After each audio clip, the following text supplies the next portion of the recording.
Welcome to Judy's kitchen. Judy's கிச்சன்ல இன்னைக்கு நம்ம ஜாங்கிரி எப்படி வீட்லயே பண்றது பார்க்கலாமா? இது வரைக்கும் எங்க சேனலை சப்ஸ்கிரைப் பண்ணாதவங்க சப்ஸ்கிரைப் பண்ணுங்க, அப்படியே பக்கத்துல இருக்க பெல் பட்டனையும் கிளிக் பண்ணுங்க.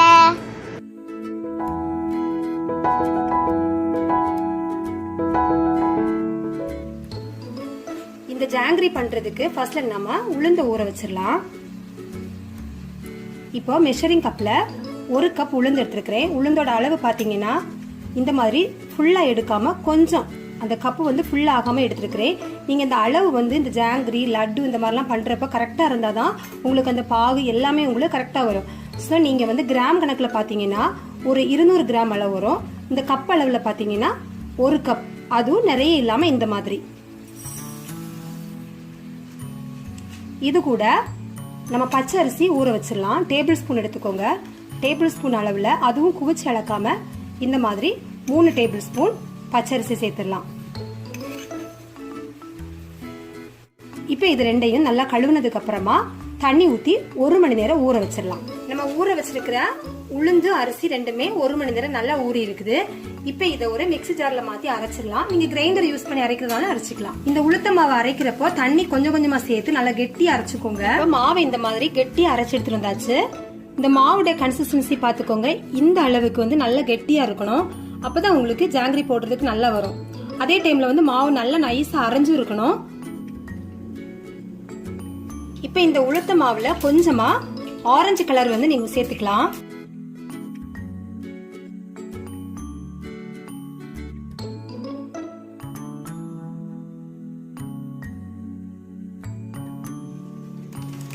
மாவை இந்த மாதிரி நல்லா மிக்ஸ் பண்ணி எடுத்தாச்சு கலர் சேர்த்து. இப்போ ஒரு ஜிப்லாக் பேக் எடுத்துக்கோங்க. அதே மாதிரி ஒரு கனமான ஒரு கிளாஸ் ஏதாச்சும் எடுத்துக்கோங்க.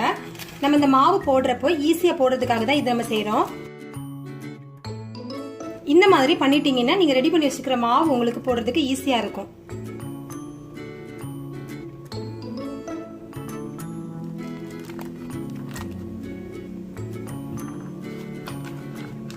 இப்போ இந்த ஜிப்லா கவர்ல வந்து நான் பாதி அளவுக்கு வந்து ஃபில் பண்ணி வச்சிருக்கிறேன். அப்புறமா இந்த மாதிரி நல்லா இழுத்து விட்டு டைட்டா ஒரு ரப்பர் பேண்ட் இல்லைன்னா ஏதாச்சும் கிளிப் ஏதாச்சும் போட்டு வச்சுக்கோங்க. அப்போ உங்களுக்கு வந்து போடுறதுக்கு ஈஸியா இருக்கும். இப்போ நம்ம இந்த ஜிப்லா கவர்ல இந்த ஓரமா சின்னதா வந்து கட் பண்ணிடலாம். நீங்க ஹோல் வந்து ரொம்ப சின்னதா கட் பண்ணி பார்த்து அதுக்கப்புறமா உங்களுக்கு வேணும்னா பெருசு பண்ணிக்கோங்க. இப்போ நம்ம ரெடி பண்ணி வச்சிருக்கிற இந்த மாவை நீங்க வந்து ரஃபா ஒரு டிசைன் வந்து போட்டு பாருங்க. ஃபர்ஸ்ட்ல இந்த மாதிரி ஒரு வாட்டி பிளேட்ல ட்ரை பண்ணி பார்த்துட்டு அப்புறமா நீங்க வந்து எண்ணெயில வந்து போடுங்க. இப்போ இந்த மாவை நம்ம அப்படியே வச்சிடலாம். அடுத்ததா சக்கரை பாகு ரெடி பண்ணிடலாம். ரெடி பண்ணி வச்சதுக்கு அப்புறம் தான் நம்ம ஜாங்கிரி வந்து ஃப்ரை பண்ணணும். சுகர் பாகு பண்றதுக்கு ஒரு பாத்திரம் எடுத்துக்கோங்க. 1.5 கப் சுகர் எடுத்துருக்கிறேன். நான் 1 கப் தண்ணி சேர்க்கிறேன். 5 ஏலக்காவை இந்த மாதிரி தட்டி எடுத்து வச்சிருக்கிறேன். நீங்க வந்து ஏலக்காய் தூள் சேர்க்கறதுனால சேர்த்துக்கலாம். நான் வந்து ஃப்ரெஷ்ஷா இந்த மாதிரி தட்டி சேர்க்கிறேன். இப்போ நம்ம இந்த சக்கரை பாகு வந்து கொதிக்க வச்சிடலாம். நீங்க வந்து எப்பவுமே இந்த பாகு பண்றப்போ தீய கூட்டி வைக்காம மிதமான ஃப்ளேம்ல வச்சு நீங்க வந்து கொதிக்க வச்சுக்கோங்க. இந்த சக்கரை பாகு பாத்தீங்கன்னா கையில இப்படி எடுக்கிறப்போ ஒட்டுற மாதிரி வரணும். ஸோ இன்னும் வந்து ரெடி ஆகல. இப்போ நம்மளோட பாகு ரெடி ஆயிடுச்சு. இது எப்படி பாக்குறதுன்னா இந்த மாதிரி தொட்டு பாக்குறப்போ 2 விரலுக்கு நடுவில் இது மாதிரி வரும். லைட்டா ஒட்டுற மாதிரி வரும். ரொம்ப உங்களுக்கு வந்து கம்பி பதம் வராது. அதே டைம்ல தண்ணி மாதிரி இருக்காது. இந்த மாதிரி வரும். இப்போ நம்ம அடுப்பை அணைச்சிடலாம். நான் ஏலக்காய் வந்து கிரஷ் பண்ணி போட்டதுனால இது எல்லாத்தையுமே இப்போ எடுத்துடுறேன். ஏலக்காயில் இருக்கக்கூடிய அந்த எசன்ஸ் எல்லாமே நல்லா இறங்கி நல்லா வாசனையா இருக்குது. ஸோ இப்போ வந்து இதை எடுத்துடலாம். இப்போ இந்த பாகு கெட்டிப்படாமல் இருக்கிறதுக்காக ஒரு 1/4 டீஸ்பூன் அளவுக்கு எலுமிச்சம்பழம் ஜூஸ் வந்து சேர்த்துக்கிறேன். அதையும் சேர்த்து நல்லா மிக்ஸ் பண்ணி விட்டுடலாம். அப்புறமா கொஞ்சமா இதுல வந்து கலர் சேர்த்துக்கலாம்.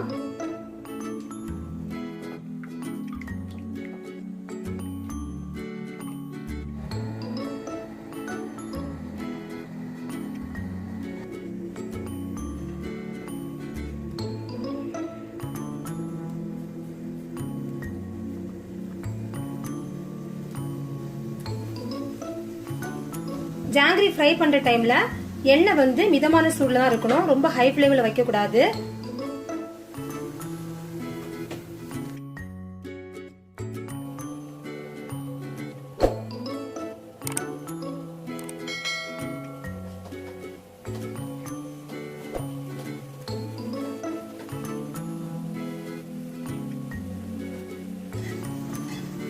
இப்ப இதை ரொம்ப முருக விட வேண்டாம், இந்த மாதிரி சலசல படங்கணுன்னே நம்ம எடுத்துடலாம்.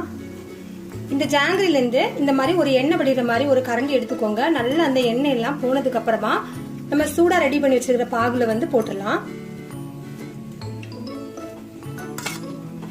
இதை இந்த மாதிரி லைட்டா டிப் பண்ணி விட்டுருங்க. கரெக்டா ஒரு 2 நிமிஷம் போட்டா போதும். நல்லா அந்த சுகர் எல்லாம் வந்து அப்சர்வ் பண்ணி நமக்கு நல்லா இருக்கும்.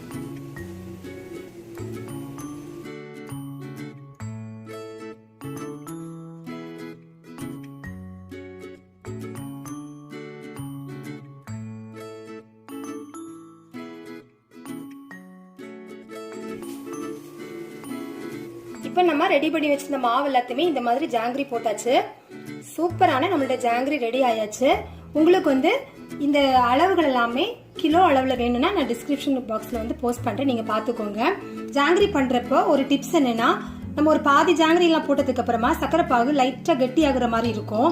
அப்ப சரியா வந்து அதை அப்சர்வ் பண்ணாது. அந்த டைம்ல மிதமா கொஞ்சம் நீங்க சூடு பண்ணிட்டீங்கன்னா அது வந்து பாகு இலகி கொடுக்கும். அப்ப நல்லா வந்து அந்த பாகு வந்து உறிஞ்சிக்கும், உங்களுக்கு திரும்ப ஃபர்ஸ்ட்ல போட்ட மாதிரி நல்லா வரும்.